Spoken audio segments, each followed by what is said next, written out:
Burkina Faso, formerly known as Upper Volta, is one of the poorest nations in the world. It won its independence from France in 1960. In August 1983, Captain Thomas Sankara took power and established a non-aligned socialist government. This documentary celebrates and assesses his commitment to bring about change and to empower the citizens of his country.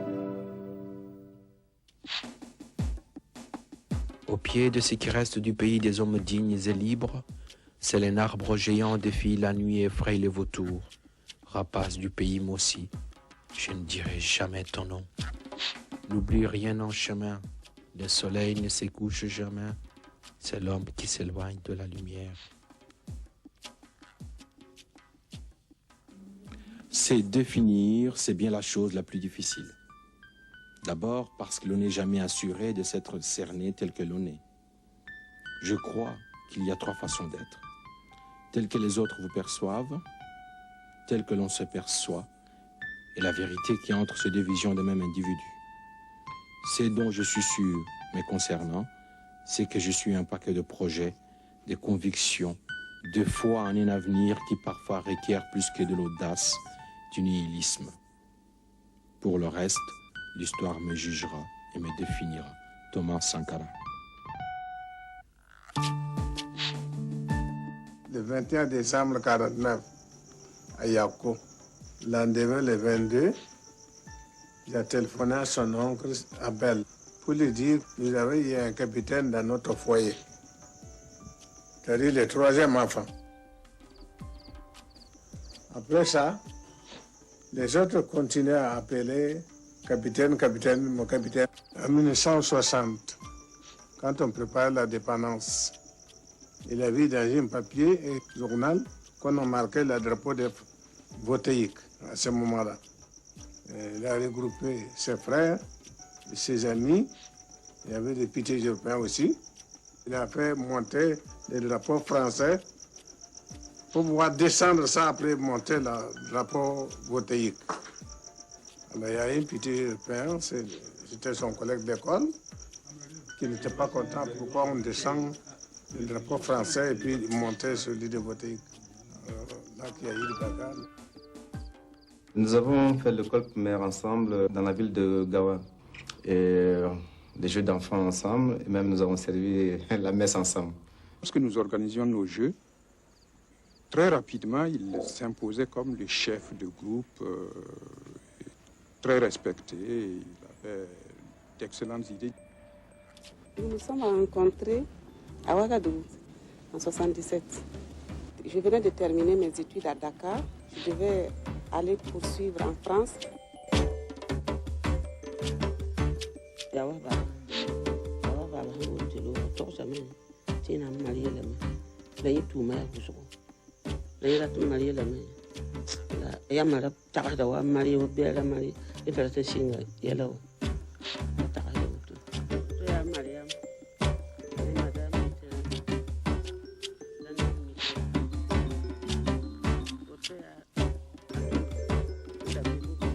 Quand il était à l'extérieur, il m'a écrit une lettre tout en disant il y a une demoiselle qui va venir vous saluer. Un soir, j'ai vu une demoiselle qui vient ici me saluer. Alors, déjà, j'ai la lettre dans ma poche. On me demande comment vous appelez. Je m'appelle Servé Mariam. Je dis, ah bon, ça va, asseyez-vous. Sa femme actuelle.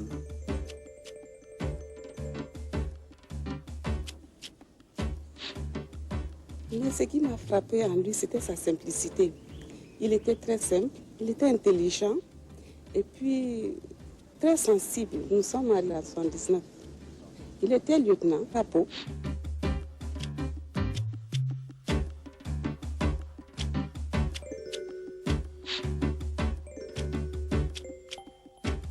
Il avait le sens du devoir bien fait. Il travaillait beaucoup. C'était quelqu'un qui était contre tout ce qui était injustice. Il avait un esprit très militant qui dénonçait toutes les injustices, notamment déjà au sein de l'armée.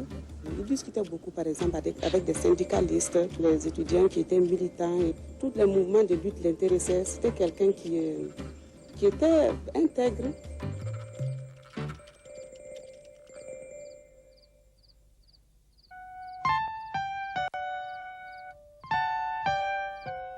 je suis devenu fonctionnaire, je suis parmi, dans ma population de mon pays, je suis parmi les 0,035% de ceux qui ont eu la chance d'être des fonctionnaires et d'avoir un salaire régulièrement.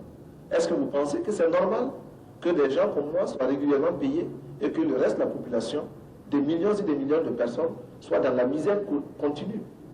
Non, cela n'est pas normal et nous luttons contre cela, à commencer d'abord par les principaux dirigeants, le président, ses ministres et tous les autres responsables.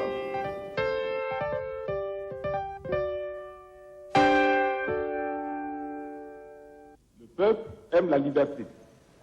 Le peuple aime la démocratie. En conséquence, le peuple s'attaquera à tous les ennemis. Alors, il faut les combattre. Est-ce que vous les combattrez? Est-ce que vous les combattrez? En avant pour le combat. Est-ce que vous êtes d'accord que nous maintenions dans notre administration des fonctionnaires pourris? Alors, il faut les chasser. Nous les chasserons.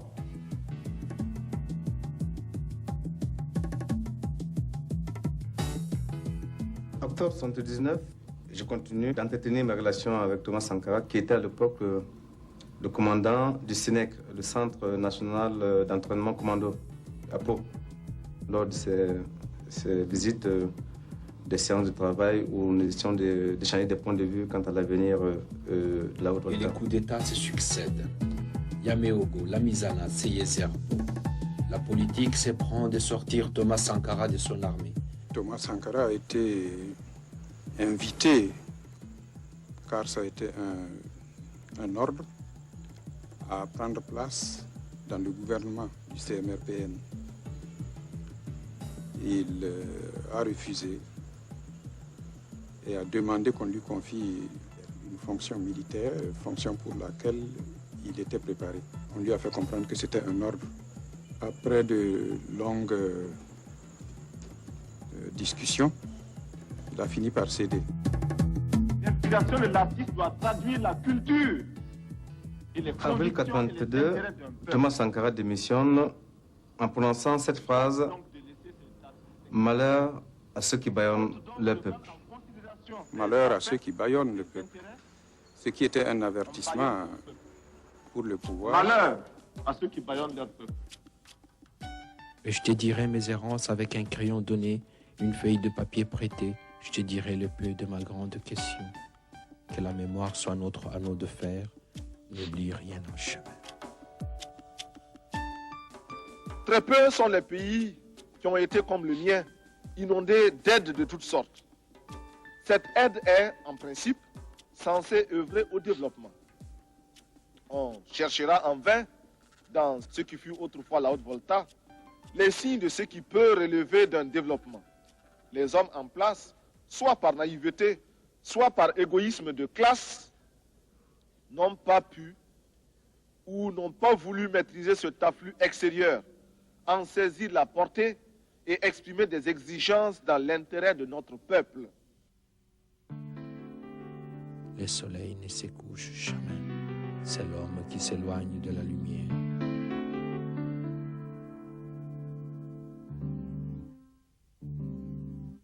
Peuple de Haute-Volta, aujourd'hui encore, 4 août 1983, des soldats, sous-officiers et officiers de toutes les armes et de toutes les unités, dans un élan patriotique, ont décidé de balayer le régime impopulaire, le régime de soumission et d'aplatissement, mis en place depuis le 17 mai 1983 par le médecin commandant Jean-Baptiste Ouédraogo. Peuple de Haute-Volta, tous en avant avec le CNR pour le grand combat patriotique, pour l'avenir radieux de notre pays. La patrie ou la mort, nous vaincrons.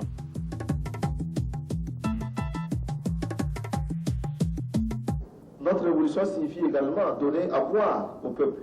Et nous avons réalisé des forages de puits partout à travers le territoire. Nous avons également réalisé des barrages. Les barrages ne sont pas très grands. N'allez pas penser que nous avons réalisé des barrages gigantesques dans le genre du barrage d'Assouan en Égypte. C'est trop grand pour nous.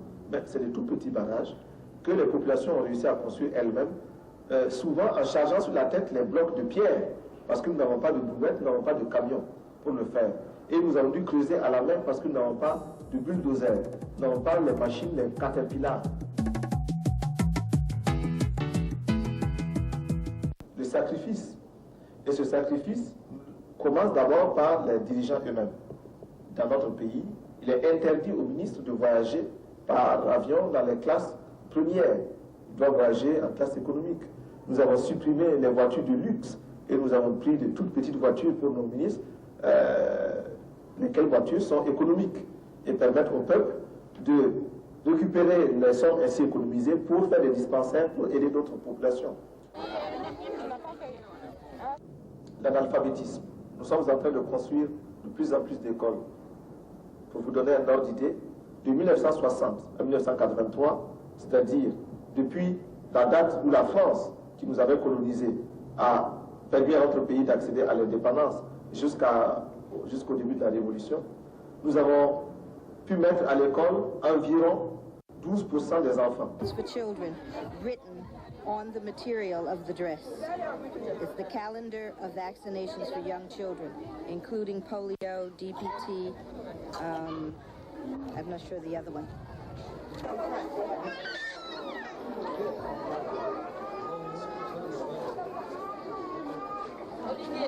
Nous avons construit beaucoup de dispensaires. Nous avons vacciné les enfants contre les principales maladies, 4 principales maladies des enfants. Et cette vaccination a été un si grand succès que même les pays qui sont autour de nous ont fait vacciner leurs propres enfants. Les pays qui sont voisins du Burkina Faso. Et cela, c'est appelé opération commando. Le terme est militaire, mais il signifie que nous avons voulu, en un temps très rapide, avec des moyens très limités, faire de grandes choses. Opération commando. Et cette vaccination commando a été un très grand succès. Nous avons vacciné des millions et des millions d'enfants à très peu de frais. Nous encourageons l'aide qui nous aide à nous passer de l'aide. Mais en général, la politique d'assistance et d'aide n'a abouti qu'à nous désorganiser, à nous asservir et à nous déresponsabiliser. Nous avons choisi de risquer de nouvelles voies pour être plus heureux, rejetant de manière abrupte et définitive toutes sortes de dictats extérieurs pour créer ainsi les conditions d'une dignité à la hauteur de nos ambitions. Refuser l'état de survie, desserrer les pressions, libérer nos campagnes d'un immobilisme moyen enjeu ou d'une répression, démocratiser notre société, ouvrir les esprits sur un univers de responsabilité collective pour oser inventer l'avenir. Thomas Sankara est arrivé dans un paysage politique qui stagnait. On avait l'impression que les chefs d'État africains et tous les acteurs politiques africains avaient pris leur marque et tout était figé. Et c'est sur ces entrefaites qu'est arrivé Thomas Sankara, qui tout de suite a montré que pour l'Afrique, il y avait peut-être une troisième voie. Il est arrivé en homme jeune, déterminé. On dirait aujourd'hui qu'il avait soigné son look, une certaine impertinence dans le ton, alors que les autres chefs d'État qui étaient très soucieux du maintien finalement de l'établissement des bons rapports entre la France et leurs propres États, bénissaient toute impertinence.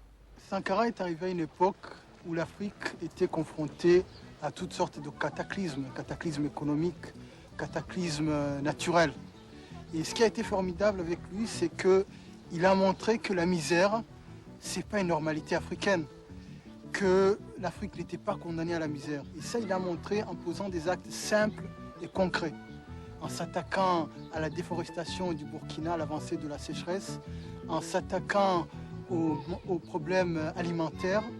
Il a été capable de fournir 2 repas par jour à tout Burkinabé en l'espace de 4 ans. Et ça, c'était formidable pour toute l'Afrique. Ça prenait à contre-courant toute cette ambiance d'afro-pessimisme.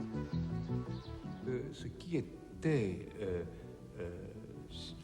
fascinant et émouvant dans l'expérience de Thomas Sankara et du Burkina Faso, c'était cette volonté de s'arracher au colonialisme, de mettre en pratique un programme de développement autonome, de faire appel à la participation effective des habitants du pays, de réhabiliter aussi la fierté nationale, la fierté d'appartenance à une culture. Je dirais qu'il était exactement tout ce qui manquait à l'Afrique. Ce courage, où on avait l'impression qu'il n'y avait plus rien à faire et que les gens s'étaient accommodés à leur sort.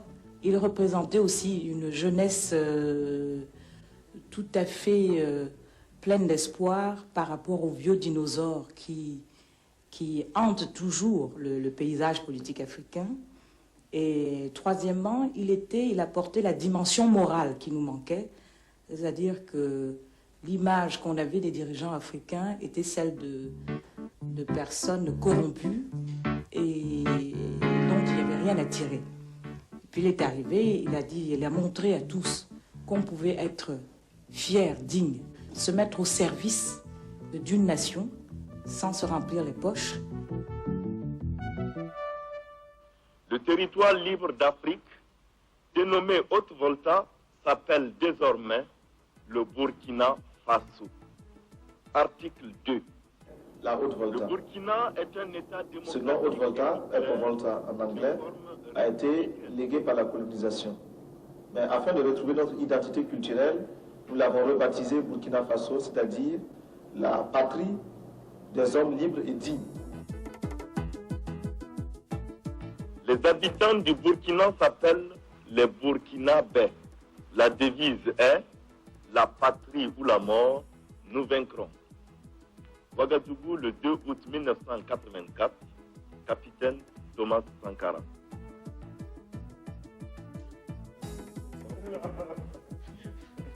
How are you? Fine. How you doing? See you. I'm from Barbados. From Barbados, Barbados. Yeah. Okay. Welcome.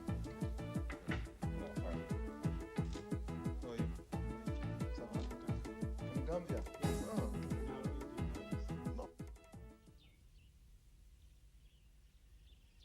Thomas Sankara était un homme très travailleur. C'est un homme révolutionnaire et nous comptons toujours sur lui. Et la terre soit légère pour lui aussi. Quand j'ai rencontré Thomas Sankara, je n'avais pas l'impression d'être une femme. J'avais toujours en face de moi quelqu'un qui me prenait sur le même pied d'égalité. Il discutait et il essayait surtout de me convaincre. Pour ceux qui n'étaient pas sûrs de leurs arguments, c'était difficile de discuter avec lui. Je parle au nom des femmes du monde entier qui souffrent d'un système d'exploitation imposé par les mâles.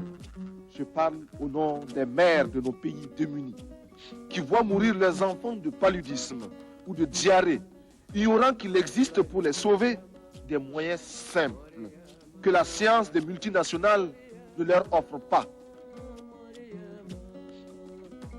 Mais moi, j'étais nomme immortalité du baobab. N'oublie rien en chemin, le soleil ne se couche jamais.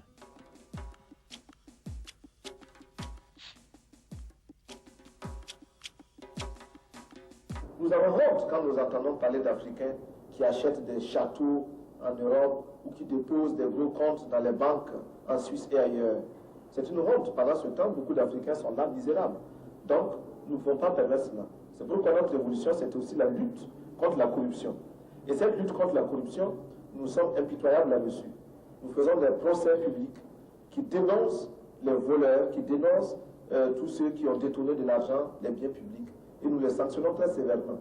Bien entendu, ces gens que nous sanctionnons ne manquent pas d'occasion de s'opposer à notre régime et de le présenter à l'extérieur comme étant un régime fasciste, un régime dictatorial.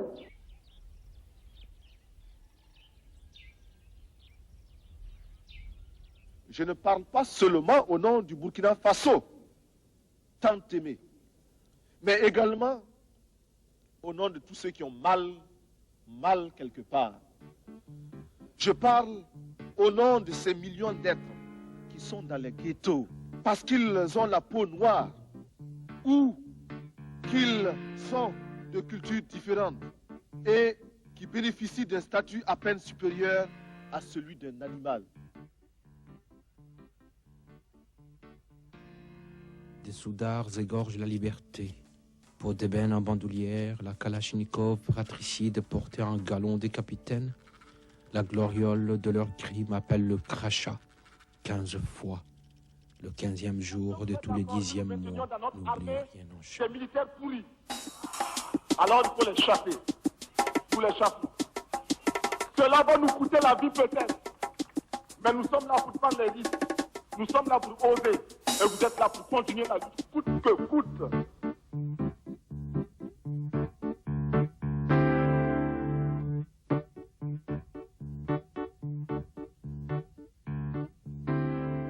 Là-bas, les baobabs des Dagues troublent le sommeil des assassins. Traître, je ne dirai point ton nom, triomphe de ténèbres. Horizon qui s'habille de lumière à 6 heures, écarlate sanguinaire à l'autre 6 heures. N'es-tu pas la seule destination de chercheurs?